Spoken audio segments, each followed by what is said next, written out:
a sus actividades porque está tempranito aquí en Sin Censura. Querido Molay, buenos días. ¿Cómo estás? Buenos días. ¿Qué dicen, maestros? Pues aquí andamos haciendo enojar a dos que tres fachitos y bueno, pues Viven también, enojados los fachos. sí, ¿no? Sobre todo Viven enojados de... Oye, pero a ver, no sé si traigas algún tema bajo el brazo, pero estaba viendo que Netanyahu ya felicitó a De la Espriella. Estaba viendo ayer, después de platicar con el maestro Monedero, Juan Carlos Monedero,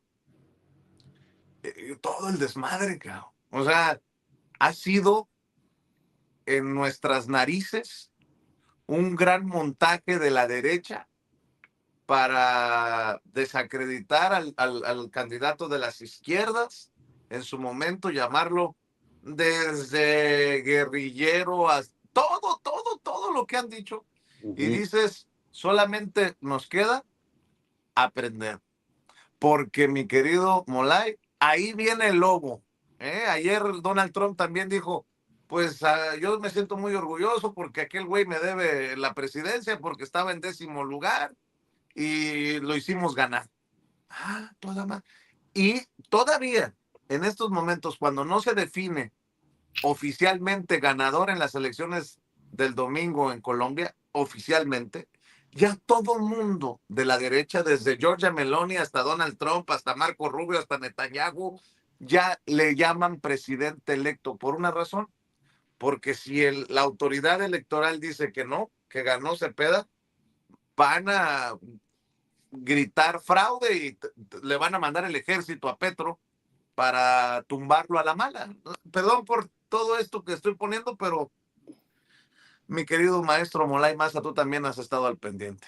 Sí, pues le decía yo a Ceci que es el asalto a la razón ahora en Colombia, pero justo el día de ayer,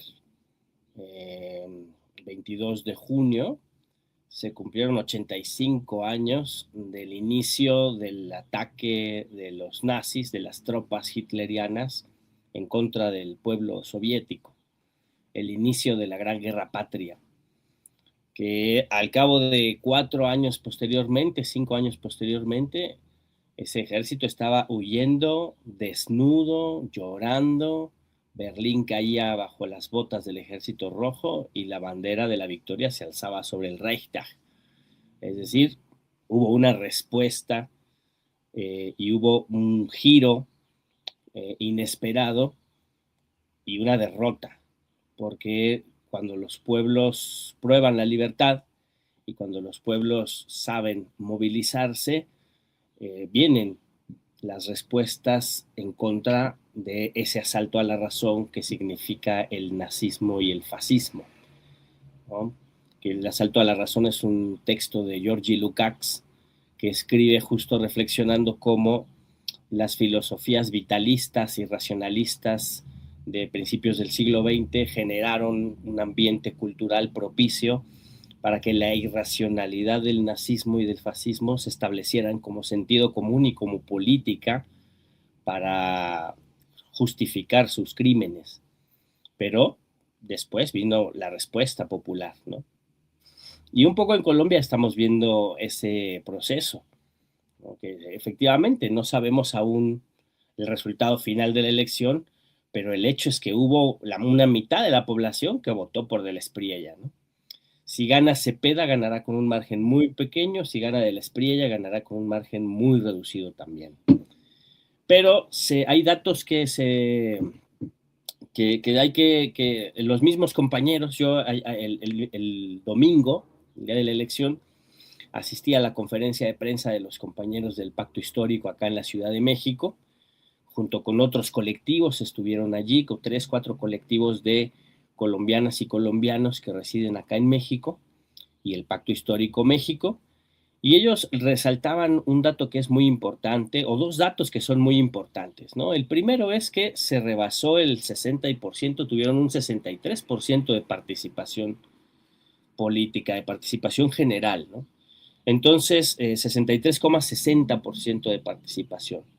se rompió el tope histórico de la participación ciudadana en un proceso electoral, ¿no? Eso socialmente y políticamente es un dato relevante, ¿no? Hubo por lo menos 3 millones de personas más se incorporaron a participar, a votar, a elegir, con todas las dificultades que eso implicaba en algunas zonas donde las casillas de votación estaban excesivamente alejadas de los pueblos, de las comunidades, ¿no?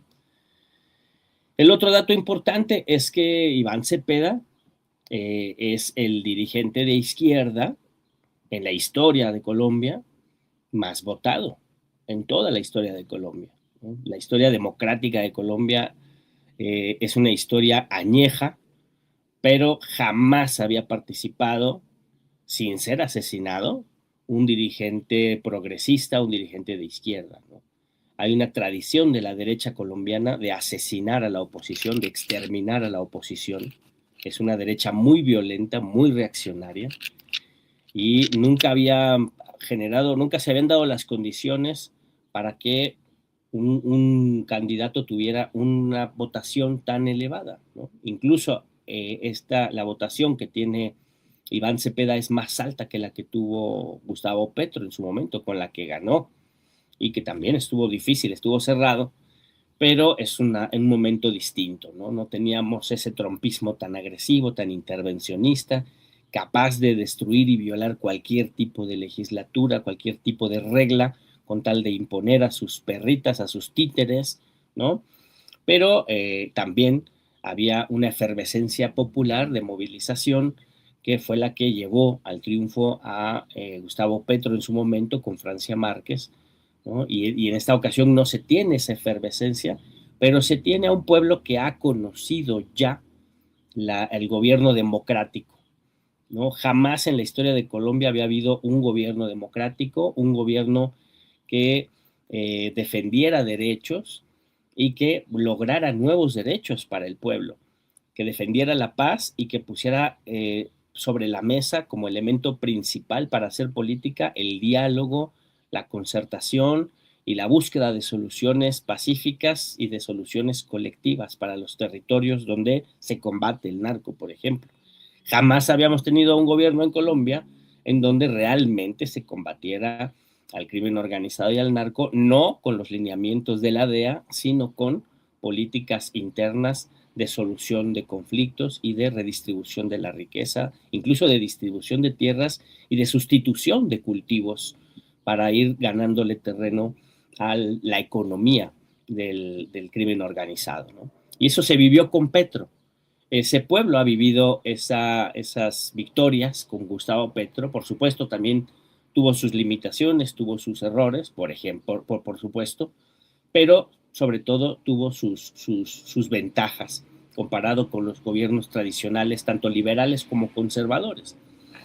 Y en esta ocasión está pues puesto sobre la balanza justo la capacidad que tiene el pueblo de Colombia de resistir, que ese es otro elemento que resaltaban los compañeros en la conferencia de prensa.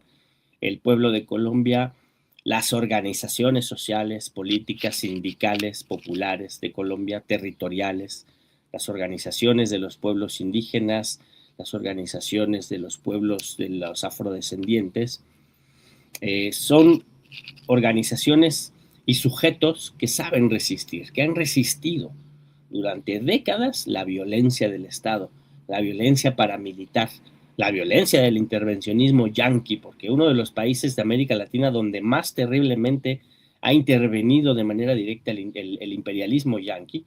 Recordarán ustedes en su momento el Plan Colombia, con miles de millones de dólares para apoyar a los grupos paramilitares y para armar hasta los dientes al ejército, para ir y acribillar al pueblo que era víctima del fuego cruzado entre el movimiento guerrillero y las fuerzas de la irracionalidad represiva del Estado colombiano, del narcoestado colombiano en su momento, ¿no? Pues el pueblo de Colombia y sus organizaciones saben resistir a eso, ¿no? Saben Oye, sobrevivir a eso y no será una situación nueva a la que se enfrenten si es que de la Espriella se logra imponer, mi querido Vicente. oye, Moray, ¿y en qué hemos fallado? En la izquierda, ¿no? porque recuerdo desde hace, Te diría, es una te pregunta diría, muy abierta, pero te a ver, es que, diría, te dime, diría Marx Arriaga, no, en nada, en nada. Nosotros a no ver, fallamos en nada. a ver, mi querido Molay. Desde hace años recuerdo a Rafael Correa diciendo, todo este golpe ha sido a través de los medios de comunicación, cuando lo empezaron a perseguir, ¿no? Allá en Ecuador. Los medios de comunicación corporativos, cuidado con las narrativas. Yo recuerdo a Rafael Correa, yo sé que ha habido muchos líderes que han advertido, pero recuerdo sobre todo a Rafael Correa cuando vino a México, cuando se lo dijo en su cara, creo que fue a Leo Zuckerman. Y digo yo, a ver, Rafael Correa advirtió, luego pasó, luego ocurrió el desmadre en Bolivia, en donde estaba la izquierda, y luego pasó en Chile, y luego dices, a ver, si ya sabemos que el lobo está atrás, ¿cómo es que llegamos a Colombia 2026 y Petro dice, nos movieron ahí IPs eh, y esto solamente lo puede hacer un estado como el de Israel? ¿Cómo es que llegamos a 2026 y tenemos la mano de Estados Unidos metida en el proceso electoral de Colombia después de ver lo que pasó en Argentina? ¿Qué? ¿Por qué? O sea, ¿qué falta para ponerle un freno a todo eso? Y te lo digo, porque lo quiera aceptar o no la gente, se viene un proceso electoral en México que podría, espero que no, ser vulnerado, 2027 o 2030. Por eso lo pregunto, Molay. Sí, es una buena pregunta, pero fíjate, yo creo que en qué hemos fallado cuando nos hemos dividido, ¿no? Cuando los procesos de gobiernos progresistas se desvinculan de los movimientos sociales que los llevan al gobierno. Eso le pasó a Rafael Correa, que luego tampoco Rafael Correa no es, a él le falta también capacidad autocrítica, ¿no? Porque previo al ascenso y a la traición de Lenin Moreno, hubo un proceso de desgaste y de burocratización y de desconexión de Alianza País, que en ese momento era el partido de Correa, con las organizaciones de masas y organizaciones sociales más hacia la izquierda, ¿no? Hubo rupturas, incluso ilegalizaron a un partido que se llamaba el MPD, Movimiento Popular Democrático, ¿no? Lo ilegalizaron porque era demasiado de izquierda, ¿no? Y las fuerzas de la Asamblea Constituyente, al cabo de los años, después de la Constitución, las fueron depurando del movimiento para tener todo el control del movimiento y que fuera solo el partido de Correa el que controlara todo el movimiento. Todo ese proceso de agotamiento, de división, de desgaste, ¿no? Incluso de posiciones más conservadoras dentro del mismo ambiente de la Revolución Ciudadana, minó el proceso de la Revolución Ciudadana. Y luego vino la imposición de Lenin Moreno. No hubo un proceso democrático, no hubo un proceso de consulta, no, era su cuate, era su cercano y lo impuso como presidente. Y bueno, viene la traición y hay una incapacidad total de responder, ¿no? Si no se revisan esas prácticas antidemocráticas, ¿no? Que desvinculan el proceso de transformación del conjunto del pueblo y de los movimientos sociales, si no se resuelven esos problemas, pues difícilmente se puede superar la crisis, la coyuntura, ¿no? En el peronismo hubo un proceso de desgaste también y un gobierno muy limitado que abandonó la agenda nacional popular y empezó a avanzar la agenda más neoliberal y no dio resultados al pueblo, ¿no? Y entonces la gente acabó siendo dominada por el asalto a la razón, por la peste del fascismo de Javier Milei y toda la campaña mediática que se sostenía en las televisoras y en las radiodifusoras argentinas, ¿no? Y que incluso llegaron antes que Trump al gobierno, ¿no? Después se alinearon a Trump, pero el mileísmo es anterior a Donald Trump, ¿no? Al segundo Trump, ¿no? Siempre está metida el intervencionismo yanqui en América Latina, es un problema histórico, ¿no? El imperialismo yanqui con Trump y sin Trump es eso, es imperialismo. El imperialismo es control territorial, es saqueo colonial, es imposición de regímenes títeres en los países a los que se quiere intervenir, saqueo de recursos naturales. Esa es una lógica consustancial al imperialismo como régimen económico y como régimen político. Entonces, si la izquierda, si los movimientos progresistas democráticos no tienen una agenda abierta y claramente antiimperialista, pues hay una gran limitación programática allí en quien se proponga como alternativa y como fuerza de resistencia frente al imperialismo, ¿no? Entonces, hay que tener claridad en esos postulados y no tenerle miedo a las palabras y lanzarse a dar una lucha de defensa de la soberanía nacional, de defensa de las libertades democráticas y de los derechos del pueblo, ¿no? Por otro lado, más que errores propios, ¿no? La constante es la incapacidad de la unidad, ¿no? Que no son errores que uno se busque digamos, por sus características propias, sino que son tendencias que se dan en los procesos de transformación, en los movimientos sociales, ¿no?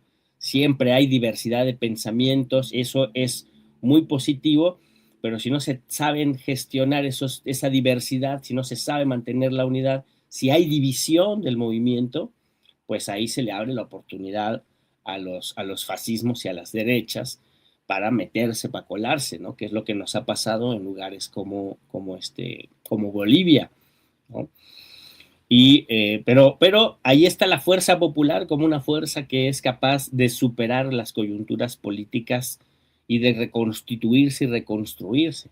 Y es a los liderazgos, a los movimientos, a los partidos a los que les toca aprender de la fuerza popular, aprender del movimiento y lograr reconstituirse junto con él para disputar nuevamente los espacios de gobierno con objetivos muy precisos de defensa de la patria y de reconstrucción de los derechos, ¿no? Si se hace por ambiciones personales particulares, por objetivos inmediatos de grupo, pues se está condenado a la derrota nuevamente, ¿no? En Colombia particularmente yo creo que ahí más bien la derecha ha sabido hacer, ¿no? Su juego también, ¿no? Ahí el trumpismo ya está en un momento de planificación de la intervención, ¿no? Todo eso está grabado en las grabaciones de Juan Orlando Hernández, donde claramente dice cómo van a ir a invadir los procesos políticos de cada país, ¿no? Hay dinero de Donald Trump, hay medios de comunicación, se va a ir a ocupar esos gobiernos, ¿no? Se van a usar las carpetas ya contra México, contra Colombia, ¿no? Se van a inventar cosas contra los líderes, los liderazgos políticos y se les va a pegar, ¿no? Entonces toda esa planificación del intervencionismo está echado a andar y le metieron, seguramente con el tiempo iremos viendo cómo se van surgiendo las pruebas de cómo le metieron cientos de miles de millones de dólares a la campaña de la Espriella, ¿no? Pero también la oligarquía local en Colombia es una oligarquía muy, muy conservadora, muy racista, muy clasista, ¿no? Con una fuerte tradición reaccionaria, y también eso jugó, también eso tiene su influencia, ¿no? O sea, no por nada, en todas las zonas periféricas, en todos los alrededores, en todas las zonas costeras, en todas las zonas montañosas, en la selva, en las zonas, los pueblos indígenas, en las zonas de los afrodescendientes, en las zonas empobrecidas, ahí gana Iván Cepeda por mucho. Y en las zonas urbanas, en las zonas donde predominan las clases medias, en las zonas donde habitan las familias ricas, ahí es donde se concentra el voto de este personaje despreciable de la Espriella, ¿no? Que además es un Terian, ¿no? Es un Terian como Javier Milei, son Terians, con todo el respeto a toda la bandita Terian, pero estos son los Terians peligrosos, los Terian fascistas. Uno se siente tigre y el otro se siente león, ¿no? Y lo dicen, lo proclaman, ¿no? Entonces tienen sus simpatías, tienen su trabajo político, tienen su trabajo social, tienen su trabajo ideológico, ¿no? no se pudo superar con una ventaja suficiente para no permitir el fraude, y esa debe ser el aprendizaje. Eso es lo que en México aprendimos, ¿no? Porque sí, o sea, efectivamente ahí está la amenaza trompista que va a intervenir, que está interviniendo, que tiene sus acólitos y tiene sus títeres en México, eso no se puede negar, pero aquí en México ya conocemos los fraudes electorales masivos, en México ya conocemos la persecución política, en México ya conocemos qué pasa cuando gobiernan ese tipo de títeres del imperio, ¿no? Así nos bautizamos muchos, sufriendo esos regímenes del PRIAN encabezados por agentes de la CIA, ¿no? Y por eso todavía le va a durar un rato en lo que ellos logran reducir la ventaja que el movimiento popular les lleva, ¿no? Que es lo que no se ha logrado hacer en Colombia, ¿no? En reducir esa enorme ventaja, ¿no? Acá tuvimos que ganar por más de 10 puntos de ventaja, ¿no? Para que el fraude electoral no funcionara, porque lo intentaron hacer el fraude electoral contra Andrés Manuel, intentaron hacer el fraude electoral contra Claudia Sheinbaum, pero no lo lograron por la enorme diferencia que había de votos, ¿no? Y en el caso colombiano hay un margen tan reducido que pueden, modificando unos cuantos cientos de miles de actas, pueden generar una ventaja que les dé la victoria, por lo menos en términos muy reducidos, ¿no? Pero ninguno de los dos podría ser totalmente ganador. Cualquiera de los dos tiene que gobernar considerando a la otra mitad de la población. El único en donde está cabiendo la prudencia, el llamado al diálogo, la racionalidad democrática, es en el lado de Iván Cepeda, que él demuestra ser un hombre de Estado justamente en este momento en el que hay tanta tensión y en donde se ven las figuras políticas en su justa dimensión en esta coyuntura que es complicada. En Iván Cepeda se puede observar a un hombre de Estado con capacidad democrática, de diálogo con las otras fuerzas políticas, de convocatoria a la unidad nacional y a la tranquilidad, y del otro lado lo que tienes es la sinrazón, lo que tienes es la irracionalidad, lo que tienes es el llamado a la violencia, el llamado a la persecución, el llamado a la venganza, ¿no? La convocatoria a detonar las instituciones democráticas, ¿no? Y la convocatoria a perseguir y a repudiar a quien piensa diferente y a quien aspira a un país en paz y con libertad, ¿no? Al final se va a imponer el pueblo, que ya está en las calles también, es muy importante esto. El pueblo de Colombia ya está saliendo a las calles sin ser convocado por nadie, al contrario, ¿no? Iván Cepeda dice, espérense, tranquilos, vamos a esperar, pero la gente ya sabe, el pueblo ya sabe esta historia, el pueblo ya conoce este cuento y saben que la única forma de resolver esta situación es en la calle, porque la calle es de la gente y saliendo a la calle y luchando fue como llegaron al gobierno de Petro y saben muy bien que saliendo a la calle, luchando y construyendo una gran unidad nacional es como van a triunfar en contra del lastre del fascismo del siglo XXI, en donde de la Espriella es uno de sus bufones más patéticos. Cierro el comentario, Vicente.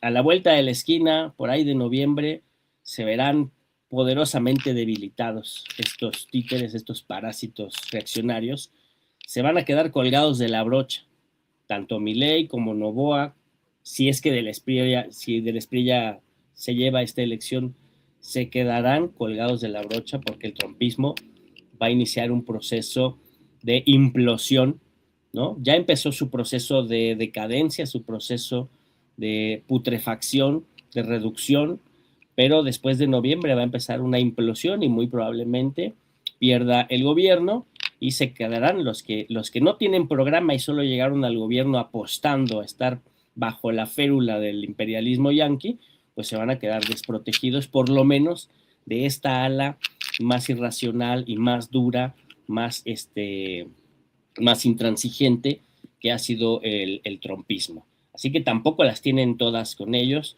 tampoco hemos perdido todo, tampoco han sido solo nuestros errores los que nos han traído a esta situación, sino que esta política imperial fascista tiene sus limitaciones y tiene también sus momentos de declive y estamos cerca de uno, así que pues, la cosa se pone interesante. No, Claro. no todo está perdido. Mi querido Molay, sé que tienes que salir corriendo a tus compromisos. ¿Por qué no cerramos invitando a esta audiencia que tanto aprecia tus comentarios, tus análisis, a que te respalde en tus diferentes trincheras, por favor, Molay? Pues muchas gracias, Vicente. Es un placer saludar al maestro Paco Cruz, un placer saludarte a ti, estar acá en este espacio con ustedes. Les abrazo. Que haya muchas noches deliciosas ¿no? Entre toda la raza. Y pues acá me encuentran en Facebook como Molay Masa, en TikTok, Molay otra vez, y en X, ahí está escrito ya Molay-Masa, ahí me encuentran, ahí pueden platicar conmigo, y también si quieren ver un poco del trabajo que hacemos, pues estamos en la 4TV haciendo nuestra labor militante. Y pues con eso me despido, camaradas. Nada se ha perdido totalmente, mi querido Paco Cruz, mi querido Vicente. Hace 85 años inició la Gran Guerra Patria, la invasión de los nazis en la Unión Soviética, y acabaron derrotados. Ya los conocemos, ya hemos luchado contra ellos y los hemos derrotado. Y no será diferente en esta nueva etapa de nuestra historia. Te mando un abrazo, Molay, como siempre, maestro. Cuídate. Cuídense. Saludos a la familia. El querido Molay Masa Ontiveros hablando con nosotros sin censura. Y mi querido Paco, mencionaba Molay que la derecha es muy clasista, muy racista.